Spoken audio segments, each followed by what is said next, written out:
पुण्यश्लोक अहिल्यादेवी होळकर शेतकरी कर्जमुक्ती योजनेच्या दुसऱ्या टप्प्यात नाशिक जिल्ह्यातील एकूण 9,731 पात्र लाभार्थी शेतकऱ्यांच्या खात्यात 86,51,00,000 एवढी रक्कम वर्ग करण्यात आली आहे। पहिल्या टप्प्यात एकूण 20,341 पात्र शेतकऱ्यांच्या खात्यात 173,69,93,287 रुपये एवढी रक्कम वर्ग करण्यात आली होती। यापैकी नाशिक जिल्हा मध्यवर्ती सहकारी बँकेच्या 12,311 पात्र लाभार्थी शेतकऱ्यांच्या खात्यावर 86,72,65,528 रुपये एवढी रक्कम वर्ग करण्यात आली, तर व्यापारी बँकेच्या 8,030 पात्र लाभार्थी शेतकऱ्यांच्या खात्यावर 86,97,27,759 रुपये एवढी रक्कम वर्ग करण्यात आली।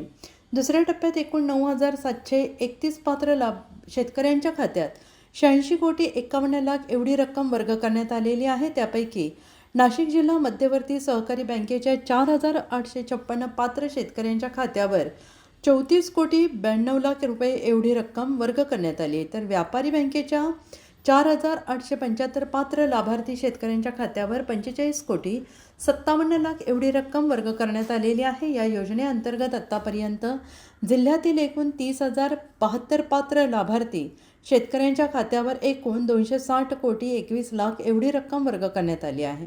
जिल्ह्यातील पहिल्या यादीतील 35,642 पात्र लाभार्थी शेतकऱ्यांपैकी 31,956 पात्र लाभार्थी शेतकऱ्यांचे आधार प्रमाणीकरण झालेले आहे। 3,886 लाभार्थी शेतकऱ्यांचे आधार प्रमाणीकरण शिल्लक आहे।